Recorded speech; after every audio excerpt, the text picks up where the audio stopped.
The 79 member states of the African, Caribbean, and Pacific Group, ACP, are preparing to negotiate a new partnership agreement with the European Union to replace the Cotonou Agreement that ends in 2019. The Secretary General of the ACP Group, based in Brussels, Dr. Patrick Gomes, attended the Pacific Leaders Forum in Apia, Samoa, in early September 2017, where the leaders were updated on the basic core principles that the ACP will be looking at using in negotiations with the European Union to formally begin in September 2018. It's a pleasure to have with us the Secretary General of the ACP Group, Dr. Patrick Gomes, all the way from Brussels. Welcome to Apia, Samoa, Secretary General. Thank you very much, Lance, for this warm welcome, an additional welcome that I've received since coming to Samoa. And I must compliment the remarkable level and extent to which this conference has been arranged. The topics, the level of participation, and the interaction. And we're very pleased that the ACP can be proud, once again, of the Pacific, its 15 member states that are part of our family.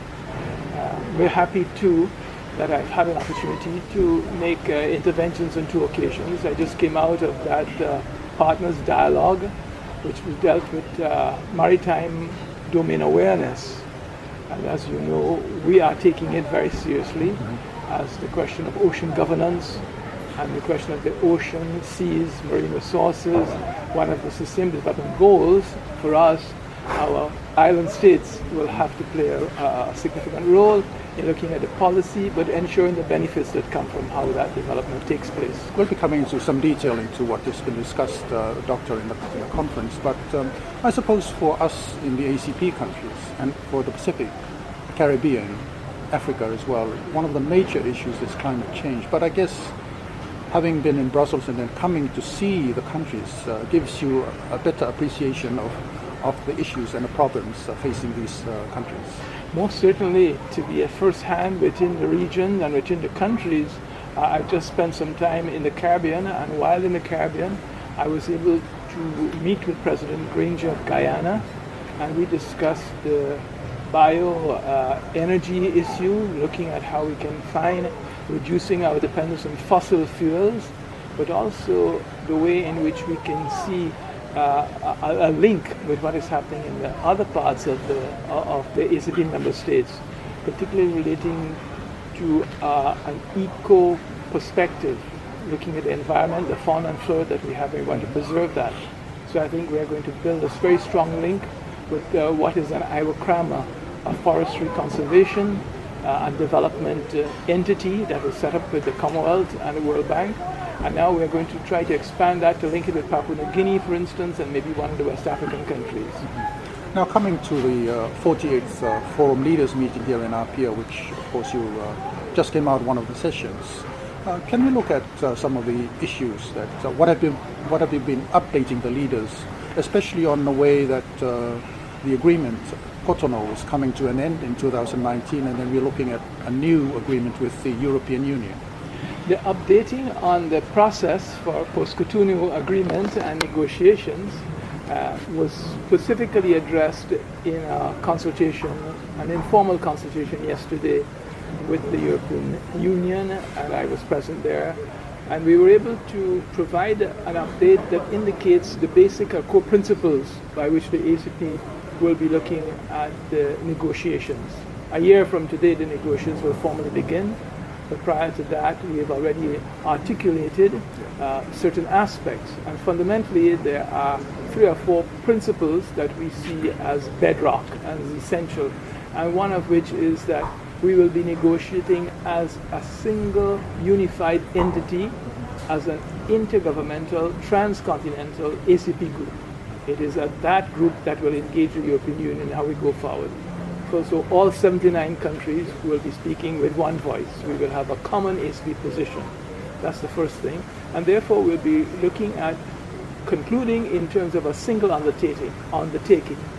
That would mean that we would agree on the principles and also the provisions that would guide our new understanding.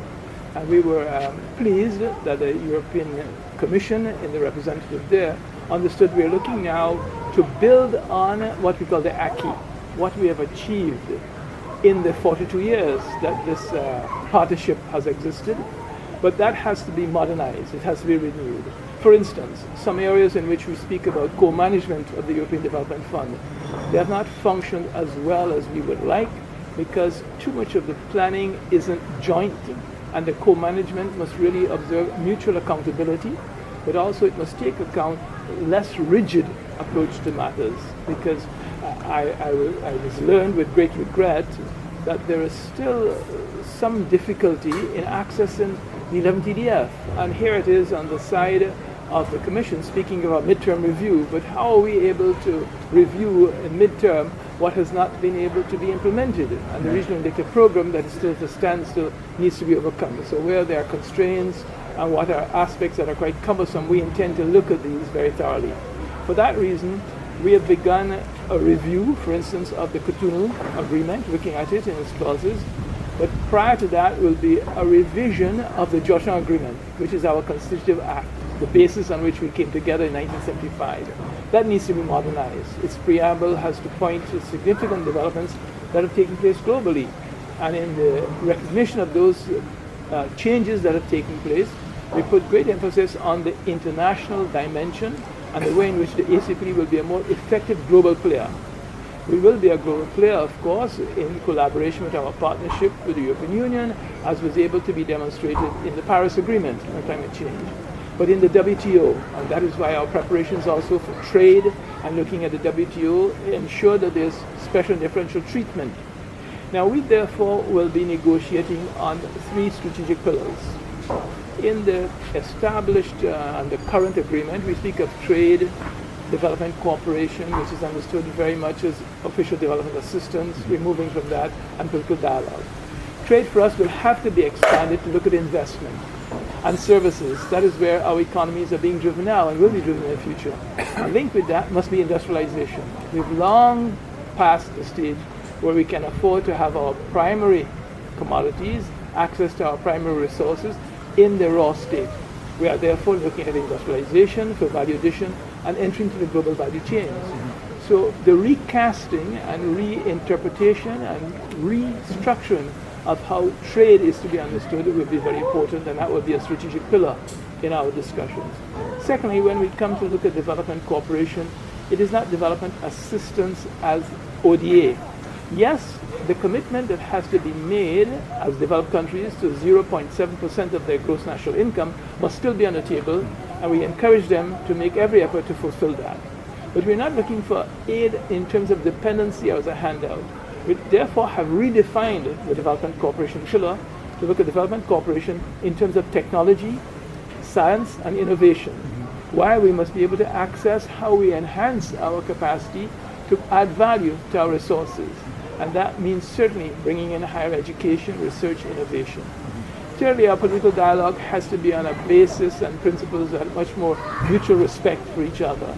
It's not a question of going, is in our current articles and the provisions, to look at sanctions, but to find ways and means to resolve the issues, and therefore conflict resolution, but conflict prevention would be very important, and understand where the differences lie. So admirable, again, is the way in which the Pacific leaders have taken that update and made a declaration along those lines about the single undertaking, a unified entity. Now, the third dimension that we must emphasize is, irrespective of whether the European Development Fund continues or not, there must be access to adequate financial resources over a fixed period. There cannot be annual appropriations. You cannot do development financing and planning on an annual release of funds. It must have, and it therefore will inquire mutual accountability. But that principle, therefore, of co-management is to be retained but understood in co-decision making and better planning so that it is situated. Now, the planning in one's way is quite, I would say, easy if we see a framework as the Sustainable Development Goals. That's why the second consultation that I participated in just now on maritime domain awareness is important on the oceans, preserving the ocean. The demand will increase, and a lot of demand is going to be made on the resources for fisheries. And tuna resources here are reaching what is called the highest level of the stock capacity. Now we must see ways and means of surveillance for that. Therefore, irregular, unidentified, unreported fishing has to be looked at in a thorough way. Therefore, surveillance systems, and I made the point that our surveillance systems is not a question only of looking at patrol boats, but using advanced technology, remote sensing, and therefore the drones, and the ways in which you can identify how the surveillance is to be done. More importantly, we have to see, and the Prime Minister of Tuvalu referred to that question of what is happening to our coastal communities and erosion. So climate, environment, resilience, and sustainability has to be seen as part and parcel of what is taking place around that SDG 14 on oceans, seas, marine resources. It must link also, therefore, with other areas in sustainable development about trade, and those are also ways in which food security, which will be coming from marine and fishery resources, will be addressed. So very comprehensive, but strategic. And we have been trying to emphasize we must be focused in a strategic way to accomplish results and to have an impact. I think also what is encouraging is the way in which in the Pacific regionalism is growing and is maturing. And that regionalism that is growing would benefit from what is happening elsewhere in the ACP groups. So South-South cooperation is sometimes reduced to technical cooperation, but we see it much broader. It's policy exchange, it's thinking about how you organize the systems of governance, how you look at rule of law, how you share questions of human rights. That brings us to an issue now of gender equality. We have to play and see that as cross-cutting. So we refer to some cross-cutting issues that accompany our strategic pillars. Another important cross-cutting issue, and that would be very important for us in working with the Pacific, is the question around health. And strengthening our health systems are important.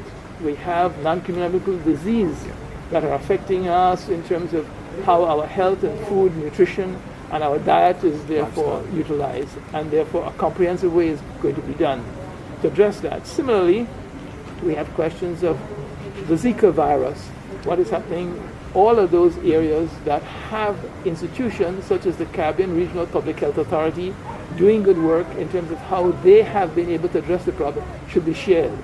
That brings us again to South-South cooperation. And we have an additional advantage in the ACP group because of our Cotonou Partnership Agreement of North-South. We've collaborated with Europe. As I say, we've collaborated with Europe in being able to deal with climate change. We now have to deal with aspects of intellectual property. We have to deal very specifically, again, I referred to this morning, the marine genetic resources. How can we have access and sharing of those that are mutually beneficial? And not allow our marine resources to be reduced to the way in which our land resources were exploited by colonizers and exploitation, etc. So we have to find ways and means. And that is very, very important for island society. For that reason, we introduced and has established an ACP forum on small island development states. This brings together 37 of those. So they work with Africa and of course in the Indian Ocean. And we can see in the Indian Ocean there are lessons to be learned with how Mauritius and the Seychelles are going about their areas. So a lot is on the table now to bring the entire ACP group at a different level, a more mature level, a way of advancing our effectiveness at the global level, but also bringing the benefits to sustainable development of communities in our member states. Of course, your numbers for the ACP, 79 countries from Africa, Caribbean, and the Pacific. Yeah. That's a lot to make a difference on the global negotiations. So. But in dealing with the European Union, it has been reported that the European approach is to break up the regions of the ACP group and dealing with them in regions, or perhaps dealing with the individual countries, looking at post-Cotonou. How will this impact on the ACP? We do not see or will not agree with any effort to fragment and to weaken what has been a cohesive, unified grouping, intercontinental grouping of countries. And we've said that very clearly. So we believe that that will be a point to negotiate, but it is necessary for us to say, and we understand that the thinking is shifting to realize that there must be a single treaty, and within which there can be regional specificities. Because when we come to look at provisions that would address countries in terms of their needs and their resources, specifically, but it is within the umbrella. So there'll be a common ACP position, and therefore there'll be one treaty. What comes out as the final negotiated agreement will be a single agreement within which we can see room for provisions. And I believe that should not let us be deterred by the fact that the strength of the relationship has been its capacity to innovate and to respond to new needs. We responded and differed on certain times, and we will differ, but also find a way and means by which we can move forward where there's mutuality of interest and mutual benefits can come to us. Thank you, Doctor. But this is quite comprehensive. It's a lot of issues, there's a lot of work that has been put in, and especially heading into the negotiations with the European Union. You've spoken of solidarity of the ACP countries, which I believe this has been given to the ACP so that its position in terms of negotiations would be much stronger. But coming out of the meeting with the forum leaders, the Pacific Forum leaders here in Apia, what is your impression? Do you think you've got this? I have a sense that, yes, the Pacific regionalism is growing. It's maturing. It does not mean there aren't differences. There are differences because political leaders have to respond to immediate political demands of their constituencies. And the balance that is necessary always requires to look at the immediate and how it is situated into the longer term, broader vision. What I welcome very much is that we understand that what you referred to, the strength of our 79. Strength of our 79, and with 27, when we have the Brexit and the UK leaves, still gives us a sizable 106, a majority in the United Nations. So increasingly, we will be putting into the platform of the UN and UN agencies the ways in which decision making should reflect our needs, and we have to argue for that. WTO, we play a key role, the concept of special differential treatment. We're looking at preparations for the ministerial conference in Buenos Aires and have to argue about fishing subsidies. We cannot continue to allow that as we're trying to fight against the subsidies that are given to cotton. So the cotton farmers, the cotton poor that have always suffered from the way in which the big corporations and the United States, and we've had to therefore find the strength for negotiating. So once we identify very clearly an issue that is of common concern, that needs common benefit, we must marshal our energies around those. And there will be marginal matters that need also some attention, not in the same way in which the drive of the solidarity would be addressed. For me, how can we not see health? We must look at health in a very, very comprehensive, significant way and ensure that it benefits. There are serious non-communicable diseases that we want to advocate and address and suppress. So the solidarity is there. In my view, solidarity cannot remain something that is only spoken about. It has to be shown something in action. And building from what is in action, we can expand it as it goes on. And those ideas to be innovative and to be thinking that gains and results and benefits come in very tangible ways will be significant in how we move forward. You will be Secretary General right until hopefully a new agreement with the EU will materialize. Yes. So you are very positive. Yes, well, we are very positive, but we have to be realistic. We have to recognize differences. We have to recognize, and that is what I am hoping we can do, consolidate what are the achievements. If we do not appreciate what has been gained so far and the platform that is there, we must build on that. It isn't that is now a time in which we're negotiating with Europe. I feel the Union was going through a lot of tensions, the rise of populism on the right wing, the negativity. Now you see outside the way in which the world is shifting from, I think, the multilateralism that we needed. And Europe is being called upon to play a role in that. But Europe has to show its unified face to the world. But there are differences within Europe on several areas. And we too, along with that, that is why I emphasize so much about the effective role we can play at the global stage. and identify where we will make a contribution. There is no question in the WTO how we've organized, and that space for the multilateral trading system that the ACP has spoken for must still be there and strengthened and build on it. We will go into the negotiations though well prepared, and that is why we're doing the work that we have to do as the groundwork, and at the same time thinking through what is going to be our priorities and how our priorities are addressed. And I admire that already for the central negotiating group. We have looked at the structure we will have in a central negotiating group of ministerial level, and also technical negotiating teams, which will be doing the briefs and the position papers. But that will come in time, and we want to be able to accelerate the process. Well, thank you so much, Doctor, for your time. But perhaps having come all the way from Brussels to our corner of the world here in Samoa, perhaps we'll just give you, just for a final comment, and we leave it at that. The final comment is the Pacific is on the road to achieving great things. The understanding of that ocean space and being aware of its potential, but being aware of the constraints. Because you have such a prized jewel in the ocean, the great demand for food that will come from marine resources and from fish, for health food, rather than food that is animal-based protein. And also the question that there's such movement across of all trade. Therefore, to be guardians of the sea and to look after the sea that you have been able to take care of has and calls for great resistance. And we have to do that together. We have to do that to resist exploitation of the sea in any further way, all dimensions.